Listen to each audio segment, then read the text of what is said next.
nomshado ume bonke endeni bese swami Elizabeth nasesibali ngicela ukuthi ngisukuma ngicela bonga umkhulu wami ngifuna ukucela ngabo ngoba ngiyibona bale foundation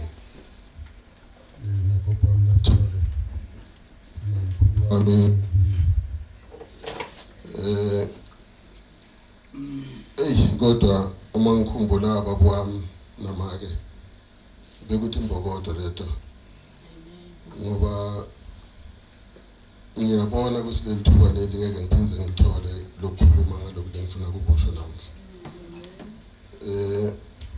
Nomshado ube umuntu lokuqala eLubisi. Babe uthi nomshado lekafika wamnika igama lokuthi ngifikile. Wathi umtukulo wakhe sofikile.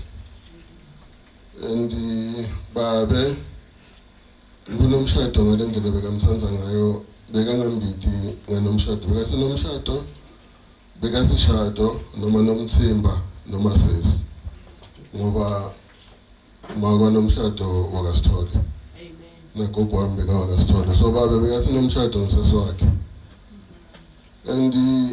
ngiyabonga kuNkulunkulu emva kokuthi ngibonga abatali bami ngibonga uNkulunkulu ngibonga uNkulunkulu kungithanza kangaka anginike a very special child.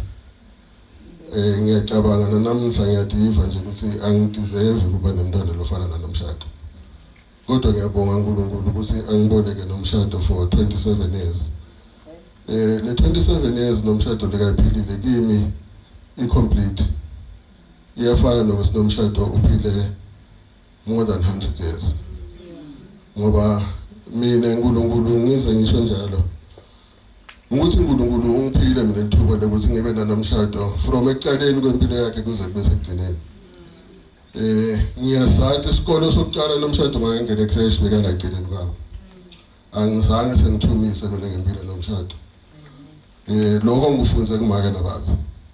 Make nababe abakaze bathumele ukuthi lo munye umuntu asigade thina cha.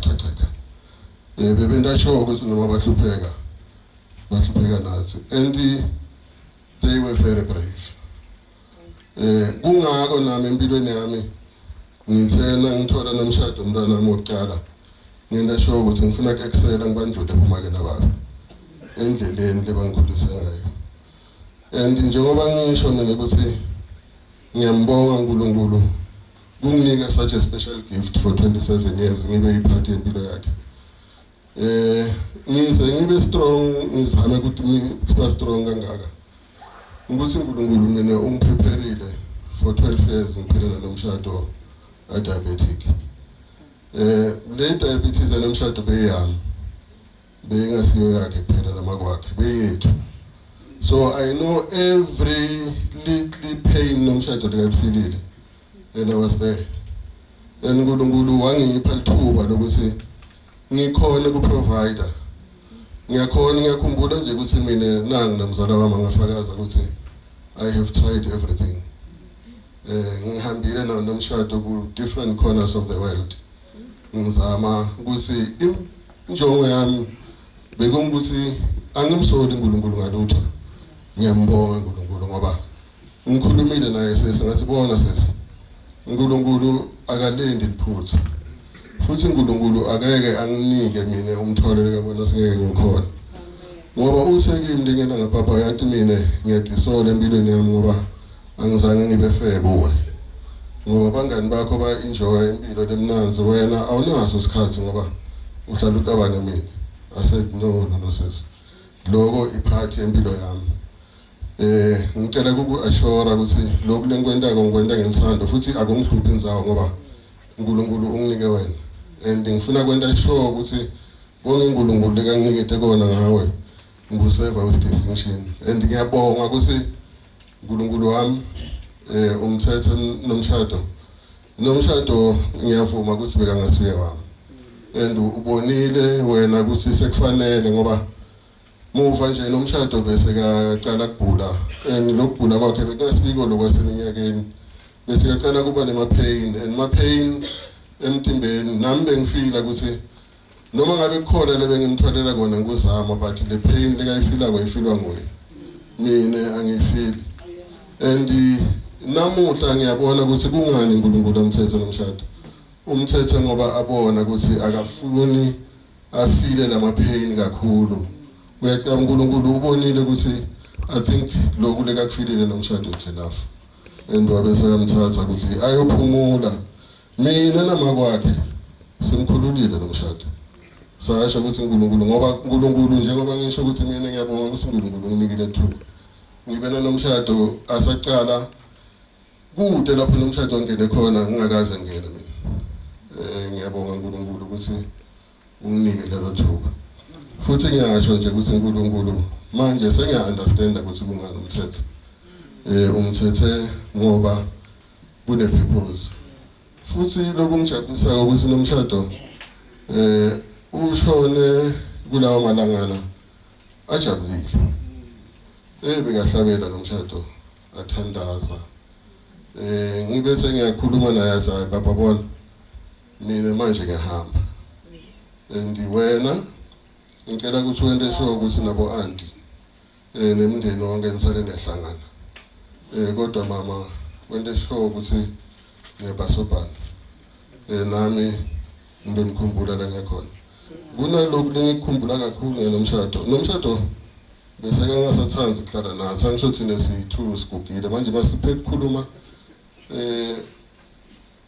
each time makaphumile siyamfonela simcheck ukuthi ukuphi mabuya la asihlalise phasi asilalelani baba namama I am no more a child man in 27 sengimzala manje thina phela sathi ukuthi nomshado simbona khula la ukuthi semzala kwaningi asikwazi lo ava sikhumbula lapha ngiyakhumbula nje kunelona yakhe ngiyayithanda kakhulu kulamalanga ngoba masiteli naye lapha ekhaya namakhe siyamthuma ngisho la endlini letitebhisi manje kufuna sizosikhubuka indoda ikhona ukukhuphuka letitebhisi siyamthuma nomshado togcina papa namama khulumani konke leni kufunako likhishi selivaliwe ya ukhona lokumele kufunako khulumani masiyena ngoba likhishi selivaliwe sengiyavala sovalile njalo kusho ukuthi yalawa amagama ngishort akasafuni semthumo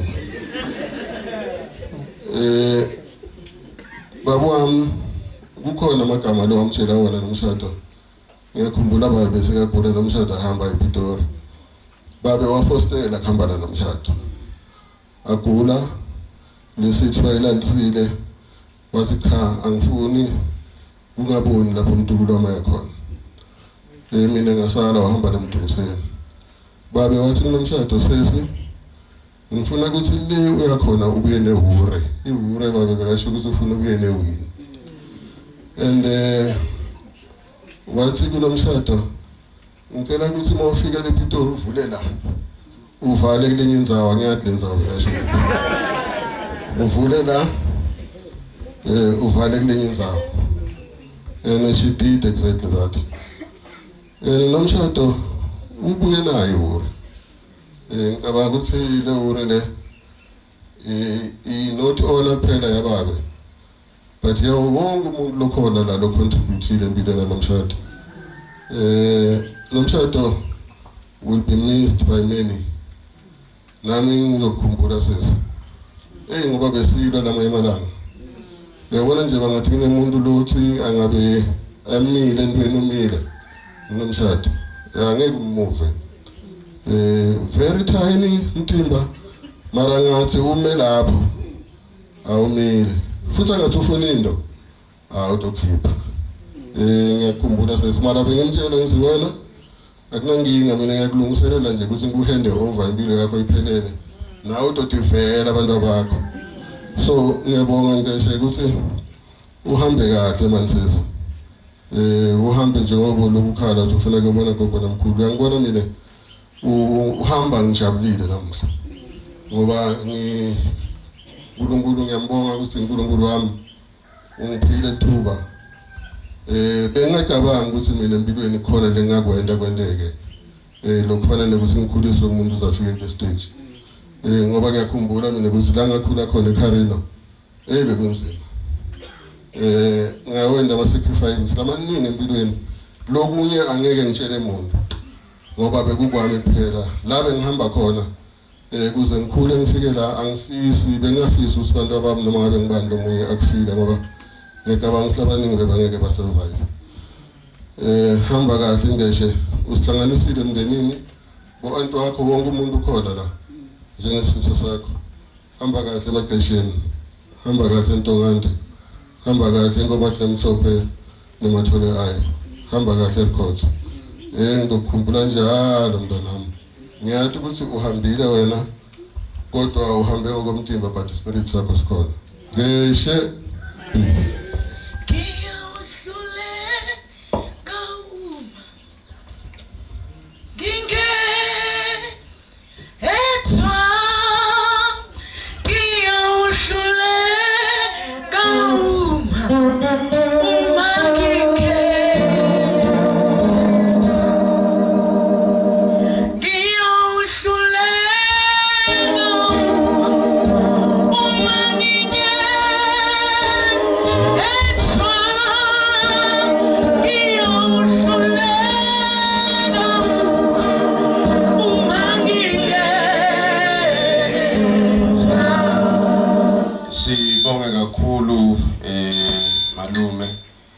Malume ke lona ngivile ngembobo yemuhlwa malume ukuthi Nomshado ekugcineni uthi asesibhedlela abudwa ukuthi hey Nomshado kufuneka uthole abantwana. Wathi hayi ngiyabathola abantwana mina. Bathi njani? Wathi hayi ukhona sesikhwezi utanginiketa munye. Ngakho ke bantwana inqumbi malume kwangathi inkosi nganikhulula noma nini bakhona. Lesikhathi samanje sichubekela phambili, isikhathi sesimoshakele kakhulu. Ngicela labantu okhulumela ebangani wecala umngani lokungithandaza ngathi bangasonzela nje bobabili bemelana bashare lo 2 minutes ngosiyami emva kwathandaza kutawu bese sekulandzela Bandile Mgibe. Uyathi asakhuluma malume bangani basasonzela ngaphambili njalo. Ngiyathi buta man, ngibute kaningana uma ngibona kwekucala kupublishwa ipost ukuthi kodwa tonke Thombeta Nomshado uma labangani bangekho uma ngicetha lenzaba siya eveni lenkosi. Ngathi buta ngathi kubo bonke tonke Thombeta Nomshado leti khona bakhetha lesithombe lesi kungani? Ngoba phela thina lesingaka graduate sitawu bese sesiyasaba kuya kulomchaba. Kodwa kube sekuyaza sakhuluma malume ukuthi uyathi for umuntu lo diagnosed ana 15 Nomshado kusukela lapho impilo yakhe uyiphile purposefully. Kuhle kwemuntu labamtshelile ukuthi leli viki lelitako uyahamba wena. Utati vakashela tonke tihlobo takhe nalo wamtshela ukuthi akasafuni lutho lemhlanganisa naye. Utawufika tothi hey mzala kuthi ngitokuvusela. Angasasho ukuthi ngikuvusela ngoba ngiyahamba. Lesithombe lesibonako lesi kufuneka sibe sikhumbuto ukuthi sonke ukuthi asibuyanga unomphela lana. Asikho immortality ne kodwa sima mortal beings lokusho ukuthi siyandlula. Let us amass and achieve what we can. Uthi uNkulunkulu madala umuntu ecala uthi yena subdue and dominate the earth, or dominate and subdue the earth. Nguloku lesibitelwe khona. Inkosi yemusa isibusise. Ngiyathemba ukuthi ngisisithandaza lo.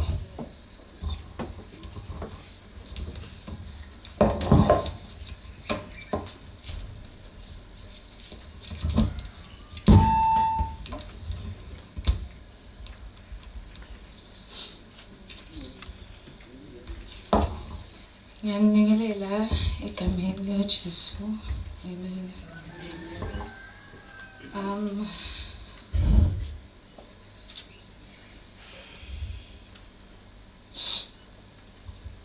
I would like to acknowledge the program director, family, friends, and all protocol observed. I met Nomshado at a tender age. We were introduced to each other as neighbors, but we later became playmates. Unfortunately, I moved from Matsulu in 2002, but later my family relocated to Mpumalanga. After 14 years of not seeing each other or speaking, we finally rekindled our friendship despite the distance between us. We managed to keep the love, the friendship till date. Nomshado ended up studying in Pretoria, and that's where we bonded even more as we were now closer to each other.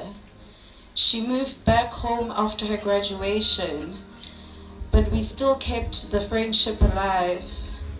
Nomshado was more than a friend. She was a sister to me, my siblings, and a daughter to my mother. When I received the news of her passing, to say I was shattered would become an understatement. Never have I thought that today I would be standing here bidding farewell to my beloved friend. Dear Nomshado, Shay, like I used to call you, I've never met such a selfless, humble human like you. Your heart is beautiful, Shay. I will say is because your spirit will always remain in my heart forever. You had a tender heart, always putting people first. Remember how I used to fight you about that? But I guess we all have a purpose to serve in life, and yours was to always keep around you grounded and happy. Thank you for loving my kids, Auntie Tato, like how they used to call you. All I have of you is memories. I'll miss all the long drives to Pretoria, even the random ones we had just to clear our minds. Singing along to loud music in the car like nothing mattered. Remember when you called me to accompany you to the car wash in Pretoria? We got to the car wash and started unfolding how the life pressure has us by the necks. We instantly made a decision to book a flight and fly to Cape Town for the weekend. And indeed, we flew out the next day. Along our trip, we kept asking each other if we were really doing this, then laughed with no answers. And that, my friend, is one of the memories that will always linger in my heart. We've prayed, we've cried for your healing. You've fought your fight. You're in a better place now. To the Lubisi family, 2 Corinthians 4 verse 8 reads, we are hard pressed on every side, but not crushed. Persecuted, but not abandoned. Struck down, but not destroyed. May God carry you in the sorrowful time and bring a steadfast spirit within you. You are always in our prayers. As friends of Shado, we will continue to love you. Ngiyabonga.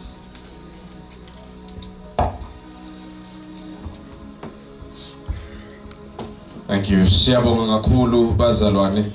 Ngicela ukuthi ke sende naku simultaneously so okay bese ngithukile earlier on ngithi singesi sami stipulated kana usaphuma simultaneous.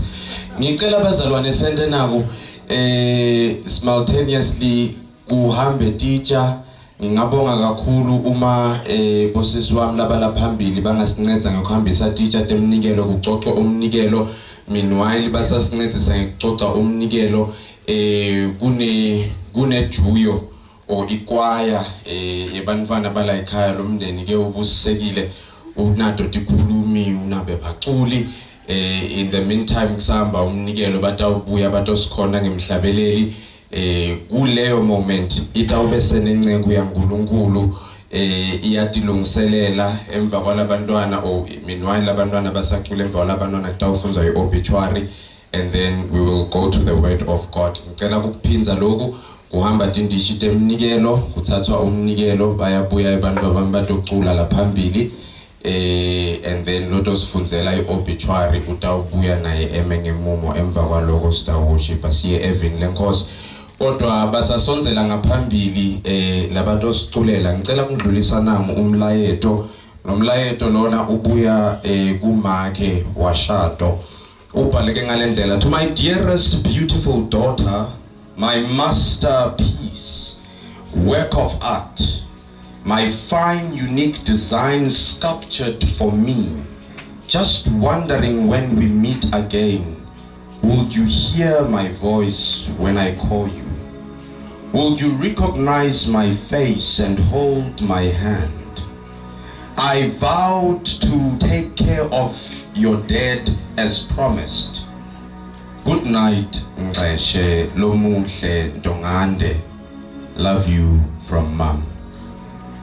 Angibaboni bantwana bami bo mayole ngibacelile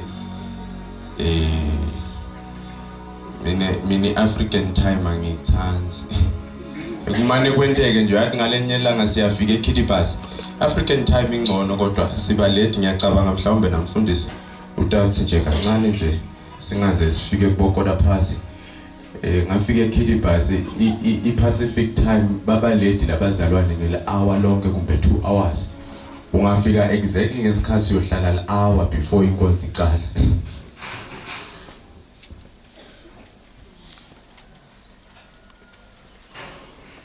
Ngicela in the meantime kube kuhamba teacher temnikelo sokheleni umnikelo.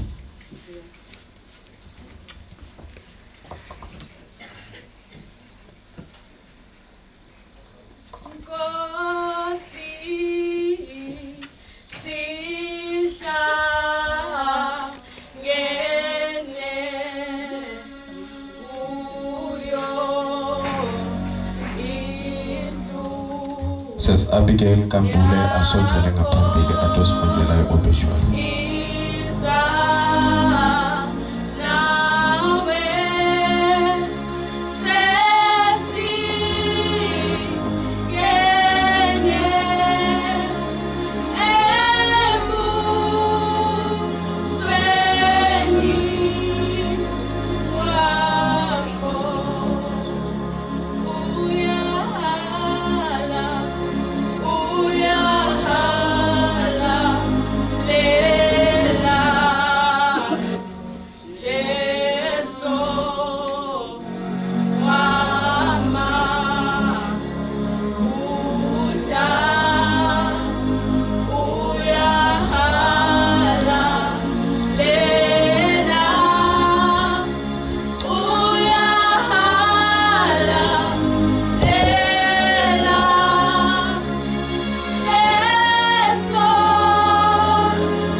Umufi Nomshado fikile. Shado Lubisi, the firstborn of Mr. and Mrs. Lubisi, born on the 12th of March 1996 at Matulu. She started her primary school at Dinkyland and Klipspringer Primary School. Went to Lowell High School. She completed her matric at Metropolitan Private College. Nomshado went to Damelin Mainland Campus in Pretoria and obtained a diploma in journalism and media studies in 2020. Shado was in and out of the hospital until she met her untimely death on her birthday, 12 March 2023. Shado is survived by her parents, brothers Busiso, sister Titi, cousins and aunts. May her beautiful soul rest in peace. Hamba kahle Ngqeshe Lubisi Ndongande lencane leshayela amathonga maxesheni ngomati lebovu nemathole ayo Rikhotho ubisi Ngqeshe. Bazalwane, I have a message from umngani washado i-best friend yakhe Bandile Mgibe ndoyifunza njengoba injalo. To my beloved Nomshado, you were not just a partner, but a sister and mostly a best friend. You became a huge part of me in just a short space of time. I want you to know, wherever you are, that my love for you will never fade. I know you'll be watching over me. Thank you for making me the happiest man. You made loving you so easy and so much fun. I will forever cherish all the memories. You will be greatly missed. Farewell, my Yogi Yogi. Love, Bandile. Uyahala.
Ngesini bazalwane kakhulu ngicela ukuthi kunengoma le umfundisi ayicelile lekathi itamenda ukuthi ayibeke kahle lendzaba lenkulunkulu amthume yona. Ngicela sicaleni leyo ngoma sisukumeni isimeni ngetinyawo asonzele ngaphambili Rev Muhotse egameni laNkulunkulu lophilako Nkosi kusisa umnikelo lophuma etandleni tebantwana bakho in the mighty name of our Lord and Savior Jesus Christ. Amen.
Bazalwane nginibingelela egameni elihle lomfeli nomsindisi wethu Jesu Kristu. Amen. Amen.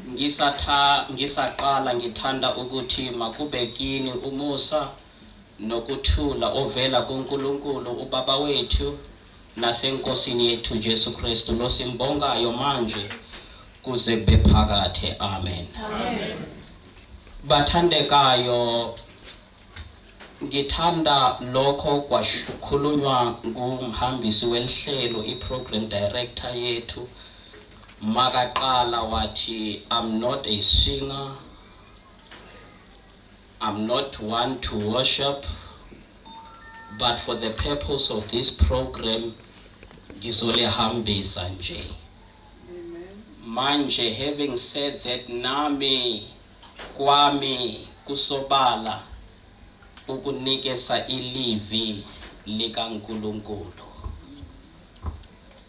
Baka Lubisi nyabayazi na Nomshado nyamazi. The first time I came to know her was in 2017.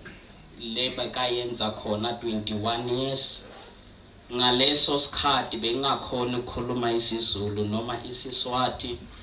I had to resort to English. But ngiyambonga uNkulunkulu ukuthi namhlanje ekseni sengiyakhona ukukhuluma. Mayibongwe inkosi. Baka Lubisi, as Babe Mabila have said, siphuma kude nabo silisonto noma silibandla lase Reformed. Not only in Lekasi but le eMankayane. And libandla lase Reformed knows Baka Lubisi as very warm-hearted people. Bantu labathandayo, bantu labasithobile kakhulu. Even though uNkulunkulu abaphakamisile, because uNkulunkulu uyabaphakamisa labasiyehle who humble themselves, but he resists the proud. Amen. Amen.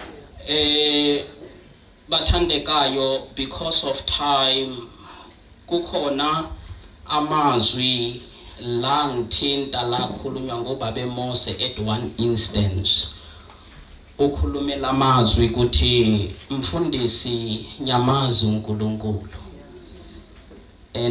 uNkulunkulu ungiphile, uNkulunkulu ungibusisile.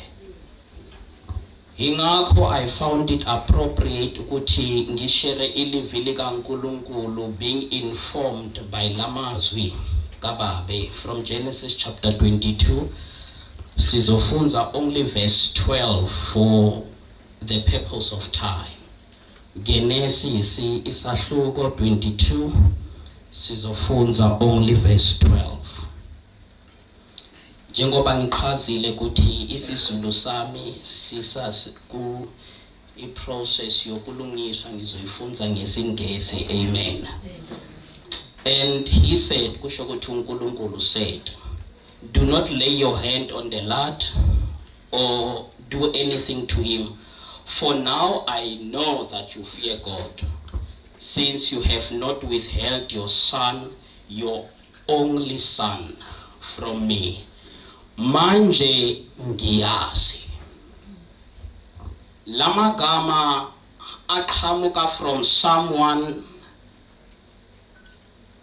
lo wathembiswa at the age of 75 years ukuthi ngizokunika indodana, ene kule indodana uzobusiseka ngaye. And then he had to wait another 25 years ukuze amthole.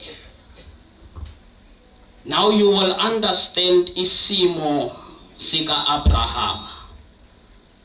Kule mpilo lesiyiphilayo we understand ukubaluleka kwaba umntwana, because the legacy has to continue.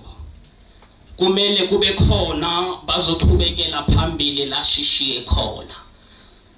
Manje uNkulunkulu now is coming to Abraham lobe angena lutho. The only thing he had was imfuyo yakhe and every other thing is contained in scriptures. Manje bathandekayo enkosini, lana uNkulunkulu is saying, nikela ngale ndodana yakho, nikela ngalento leseduze enhlizweni yakho. Yingakho athi your only one, not only your only one, but the one you so dearly loved. Manje uAbraham akangabazi hakamoshi iskhathi ngoba uyazi ukuthi in the first place konke longinakho ngikunike nguNkulunkulu, konke ngikumelakho ngimile nje nguNkulunkulu uJehova Sebayoti. And then uNkulunkulu makathi nikela ngendodana yakho, uAbraham is not withholding anything. Ufuna kunikela ngendodana yakhe, ufuna kumkhulula. Manje uNkulunkulu makabuka konke lokho, understanding the heart ka Abraham, he's saying, now I know kuthi uyangisaba, now I know kuthi uyangithemba, now I know there is nothing empilweni lebalulekile kuwe kuna nami. In other words, uma sina uNkulunkulu, uma sina uKristu Jesu, sina igugu, because there is nothing that can take Christ from us. Ingakho manje uNkulunkulu uyangenelela and save the day, not because of anything, but because Abraham was prepared to say, uNkulunkulu uzobonelela, nguye lo wanikela, manje nguye lo wathathile. It's the same words la khulunywa nguJobe makaphendula umkakhe, when umkakhe was saying to him, thuka uNkulunkulu, and he said, can we only accept kuNkulunkulu lokumnandi singa amkele kuNkulunkulu lokubhlungu, because uNkulunkulu uyanika aphinze athathe, but in the ultimate end malibongwe igama lenkosi. Manje bathandekayo, lamagama now I know kubita kimi nakuwe, there are things kulomhlaba kulempilo lesiyiphilayo that we are holding on to, singafuni kusiyekela. Uma kungasuka kithi, we question God. Uma kungathathwa kithi, sesimbuza mibuso uNkulunkulu. Manje uAbraham lana, the only one, lo amthandayo, is qualified by a Lord, is qualified by the only one, qualified by the one you love. Lo senhlizweni yakho, you will understand lokhu senhlizweni yaka Abraham ukuthi I was promised at the age of 75 ukuthi ngizoba nomntwana. Now I finally have umntwana at the age of 100. Manje uNkulunkulu sekaqela lokho kimi. Manje as he was prepared to do this, uNkulunkulu wangena ekujuleni kwenhliziyo yakhe and said, now ngiyabona ukuthi uyangisaba, now ngiyabona ukuthi ungithembile, there is nothing else le engazanyazanyisa ukukholo lwakho kimi. Now I know. Baka Lubisi, for 27 years uNkulunkulu bekanikile uShado. She has made profound memories. Nimyazile bakhulumile izikhulumi esiningi. Ekukhulumeni kwabo, she was also one to uhlanganisa umndeni. So there is a lot to remember ngaye. But when we are prepared ukumthemba uNkulunkulu, when we are prepared to say mayenzeke yakho intando, mayiguqulwe yethu intando ifanise njenge yakho, now then we will know, uNkulunkulu will know that indeed simthembile, indeed sibambelele kuye. In other words, uma impilo imatima, impilo is providing more questions than answers. We know leqiniso ukuthi simile kuNkulunkulu ngoba isimiso sakhe simile ungunaphakade. Tested uAbraham kwatholakala ukuthi uthembe uNkulunkulu. A lot will happen empilweni zethu. We will be tested. A proverb of old lithi, the strength of a tea-bag is tested in hot water. That's when we know how strong you are, by the circumstances leo khona kuzihandlela. And then here is the test. Leo Abraham ayiphasayo with distinction. La uNkulunkulu athi no, now manje ngiyazi ukuthi there is nothing else lengayiletha kuwe that can disturb ukuthemba kwakho kimi nasemandleni ami lamakhulu. Now I know akusumntwana, akusiliqebo, akusikwasezweni that can be compared to how much you trust kimi, how much you rely kimi. Base baka Lubisi, umndeni nomphakathi libandla. Now we know how much we trust God by allowing uNkulunkulu kunoma siphi isimo lesihlangabezana naso. We know uNkulunkulu namandleni akhe ukuthi he cannot be compared, because Abraham knew ukuthi nguye uNkulunkulu lo wangithembisa, nguye uNkulunkulu lo wanginika. Manje uma athi nginike ngeke ngiyale, uma uNkulunkulu avulile ngeke ngivale, because lithi livi lika uNkulunkulu makavulile yena ngubani lo ozovala, makavalile yena ngubani lo ozovula, because uNkulunkulu akalinganiswa. In other words, Abraham trusted kuNkulunkulu longa linganiswa. In other words, uma sina uNkulunkulu, we have everything and more that we need.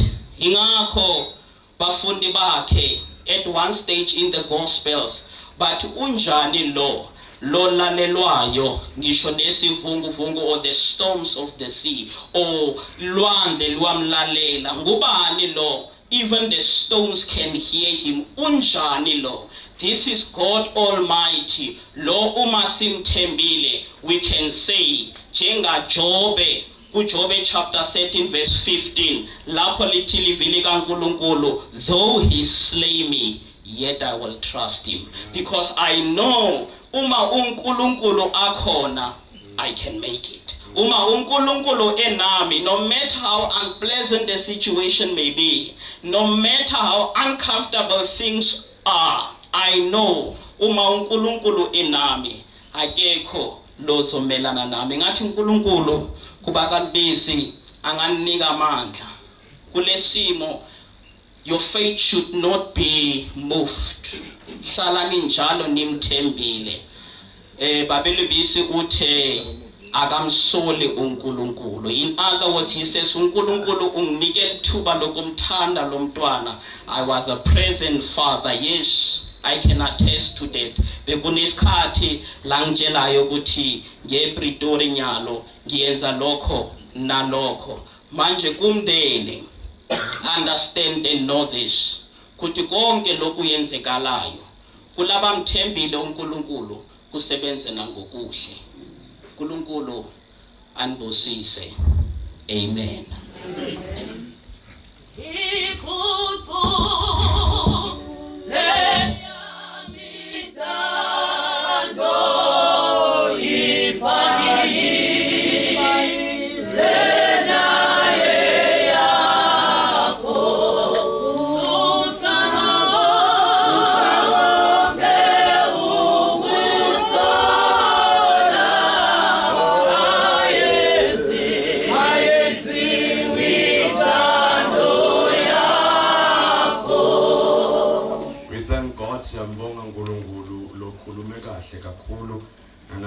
Nsambama or ekseni rather ngicela ukuthi sithathe naleli thuba ngemva kokuba siphume sisukumeni isimeni ngetinyawo sitokhuleka sikhulekele livi lelifunziwe ngumfundisi. Ngiyacabanga mfundisi lesiswati le level yesiswati lokuyo ngilele vakala kangcono ngoba ngule intermediate ngilesingeniso sesiswati lesikhulunywa ngulabantwana bethu masifika ngala KZN isikhuluma isiswati bathi siyandwana disa.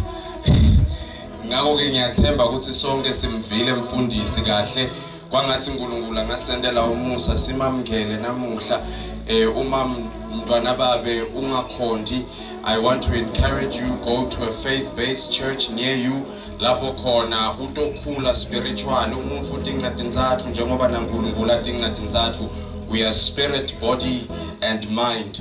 Ungahlakaniphi engcondweni ube nemtimba lomuhle kumbe lo sex ngelimi laseveni uceze ube nemoya lofile ube usaphila. Amen. Ake sisukumeni simeni ngedini.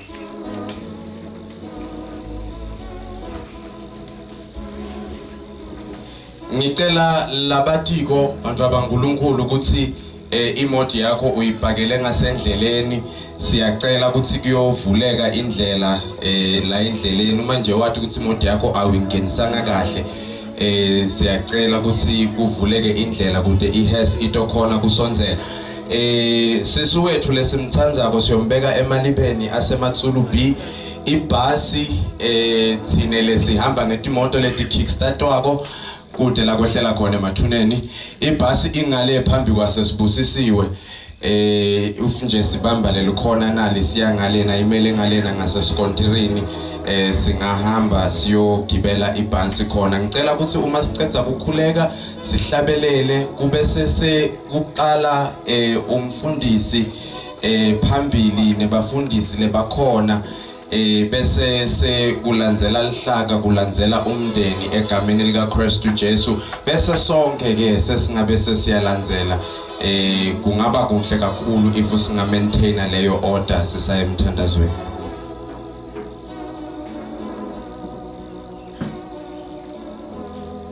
And also we are going to pray meanwhile kusavulwa indlela ngoba ihas bathi sengasonzeli isafuna kuvulelwa indlela ingene. Uma sicetha kuthandaza ngicela ukuthi bangani ba Magel Lubisi makwa Nomshado basesikoleni esithokotile uma sicetha kuthandaza batawu bese bayabuya bandlulisa imessage yabo of support kusho ukuthi emva kwabo ke sitawube sesiyahlabelela sesiyaphuma siholwa ebafundisi phambili egameni lika Kristu Jesu. Sivale emehlo sonke siyakhuleka babe lothembekile live lakho lingiyebo lingamen live lakho leliqiniso nembala umile njalo awuguquki wena ingani thine siyaguquka kodwa wena uNkulunkulu longaguquki uthi ngaKristu Jesu awusoze wasishiya wena awusoze wasilahla.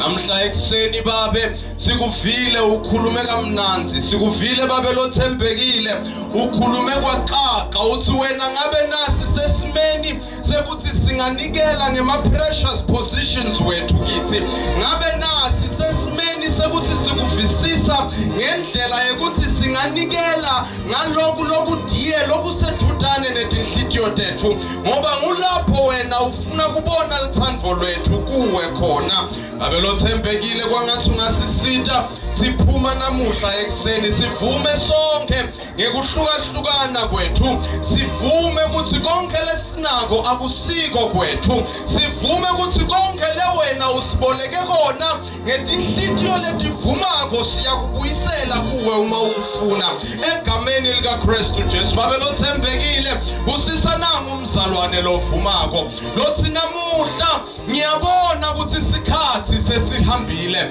ngiyabona ukuthi selishonile lilanga wangathi Nkosi ungangendela umusa ngikwati akukho emandleni ethu kodwa kukuwe moya loyingcwele uthi usikhumbule ngetimfundiso taJesu Kristu ukuwe moya loyingcwele uthi usikhulise ekumatini nasekumthandzeni loyo lophilako. Namhla ekseni siyabonga sisatha uphuma siye emalibeni sihole wena njalo egameni lika Kristu Jesu waseNazaretha kuze kube phakade. Amen. Sicela ma colleagues asesikolweni esithokotile aphuthume asonzele ngaphambili sitawube sesihlabelela emva kwabo siphumeni umfundisi phambili Luhlaka umndeni sesonke siyalandzela.